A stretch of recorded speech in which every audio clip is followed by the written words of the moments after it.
Assalamualaikum warahmatullahi wabarakatuh. Kembali lagi pada channel saya.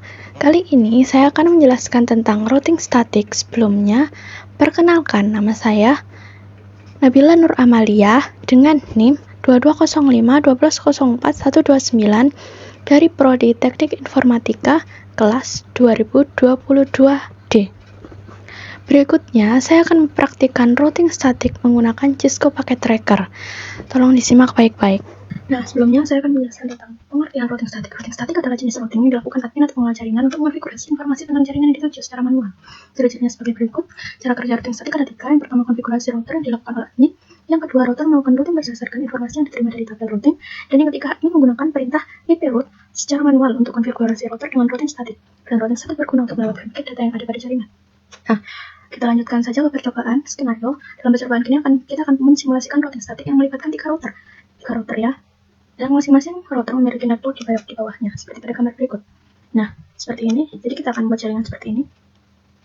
Langkah percobaan, buat simulasi jaringan seperti gambar di atas, termasuk setting IP gateway router, IP address PC, netmask PC, dan gateway PC. Nah, sebelumnya saya sudah membuat ya, ini. Jadi saya sudah membuat jaringan dengan di sini ada PC dan 3 PC, 3 router, dan 2 server. Dan sebelumnya saya juga sudah men-setting IP address. Saya sudah men-setting IP address dan gateway PC-nya. Juga gateway pada router.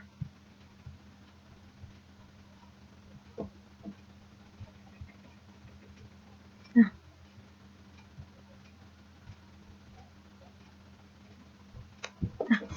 berikutnya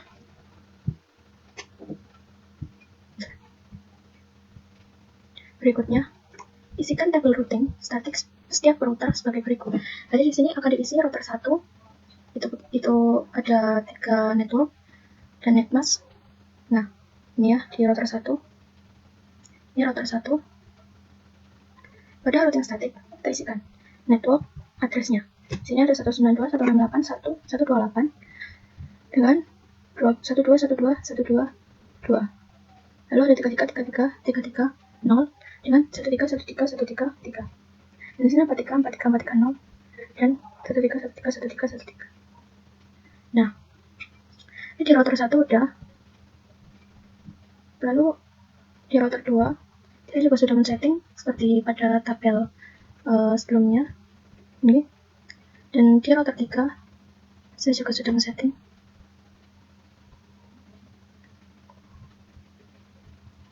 Ini. Oke. Lalu tindakan mode simulasi, lalu buat skenario seperti berikut. Edit filter event list. Jadi kita buat CMP aja ya. Nah, kita akan mensimulasikan, yaitu dari PC1 ke PC2, PC3, server 1, server 2. Berarti kita akan mensimulasikan dari PC1 ke semuanya. Nah, simulasi kita kirimkan pertama dari PC1 ke PC2. Apakah berhasil? Nah, berhasil kembali. Lalu dari PC1 ke PC3.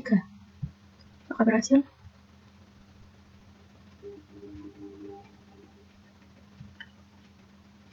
Oke, berhasil kembali kan? Dan dari PC1 ke server 1. Apakah berhasil?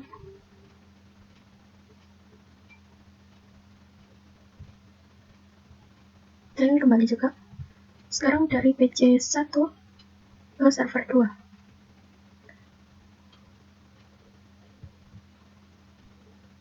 Nah, berhasil. Belum kembali, guys. Kita lihat. Nah, berhasil kembali. Lalu yang kedua, di sini dari PC3 ke PC1, PC2, server 1, server 2. Berarti dari PC3 ke semuanya. Kita setting, kita coba.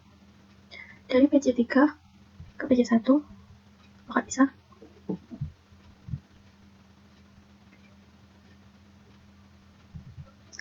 Nah, baik, bisa kembali. Lalu dari PC3 ke PC2, apakah bisa?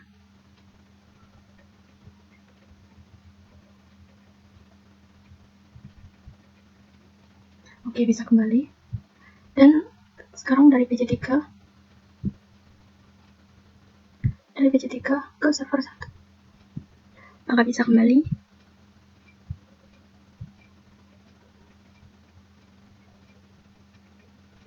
Kita bisa juga. Dan ini terakhir dari PC3 ke PC2, ini pasti juga bisa.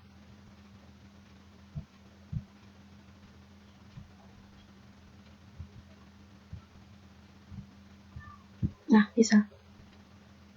Dan untuk simulasi yang terakhir yaitu dari server 1 ke server 2, server 1 ke PC1, server 1 ke PC2, dan server 1 ke PC3, yaitu server 1 ke semuanya. Kita coba. Dari server 1 ke PC1, apakah berhasil?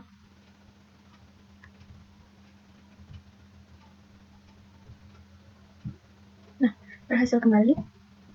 Dan dari PC1 ke PC2,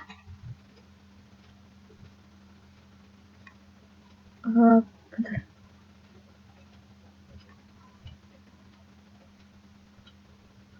Kita coba dari server 1 ke PC2. Nah, masuk ke PC2. Berhasil kembali. Lalu kita coba dari server 1 ke PC3. Oke, masuk ke PC3. Dan berhasil kembali lagi ke server 1. Sekarang yang terakhir kita coba dari server 1 ke server 2. Ini udah pasti bisa ya guys, karena masih satu router. Nah, masuk. Nah, berhasil. Nah, jadi setelah mensimulasikan semuanya, kita akan mencoba studi kasus. Studi kasusnya itu ialah bagaimana jika salah satu kabel router dihilangkan. Nah, misal aku mau mutus kabel yang ini ya. Kita putus kabel yang ini. Nah, sebelumnya kan kalau tadi di sini ada kabel, maka PC3 lewat PC1 ke server 1 itu kan pasti lewat sini. Sekarang nggak bisa. Karena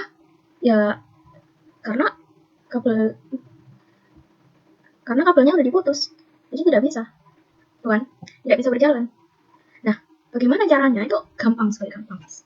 Jadi kita rubah pada router statik. Kan di sini kan tadi lewat PC2 ke PC3 via 2323 kan. Nah, kita lewatkan saja lewat sini. Jadi ini nanti PC3 lewat ke router 2 lalu ke router 1. Nah, kita tambahkan saja. Jadi di sini networknya kalau mau ke server 1 33 33 0, terus netmasknya 255 255 255 0, dan next hopnya kita kasih 12 12 12 12 3. Nah, kalau mau ke server 2 juga sama. 43 43 43 0 kita add. Terus yang ini kita hapus saja. Kita hapus. Nah, jangan lupa di router 3 juga diubah yang lewat 2323 ini. Kita rubah 192 168 1 128. Terus netmasknya 255 255 255 128. Next hop kita kasih 13, ya kan? 13 13 13 1. Kita add. Yang ini kita hapus. Udah selesai. Kita coba. Kan untuk ke PC1 ini aman ya. PC2 aman. Kita coba dari PC3. Dari PC3 kita kirimkan surat ke server 1. Apakah bisa? Lewat router 2, melewati router 1, router 3, masuk ke server 1. Bisa. Nah, untuk kembalinya juga sama. Ya. Nah, bisa kembali kan? Sekarang untuk yang PC3 ke server 1. Itu juga sama. Melewati router 1 ke router 2, router 2 ke router 1 dulu. Nah, bisa kembali. Nah, sekarang kita coba dari server 1 ke PC3. Tadi kan harusnya lewat kabel yang belum kita hapus, karena sudah dihapus. Jadi kita lewatkan ke kabel yang ada di router 1 dan router 2. Sekarang dari server 2 ke PC3. Nah, Nah, seperti itu guys. Nah, jadi seperti itu ya. Baik, sekarang kita sudah menyelesaikan semua simulasinya. Sekian, terima kasih atas presentasi saya. Wassalamualaikum warahmatullahi wabarakatuh.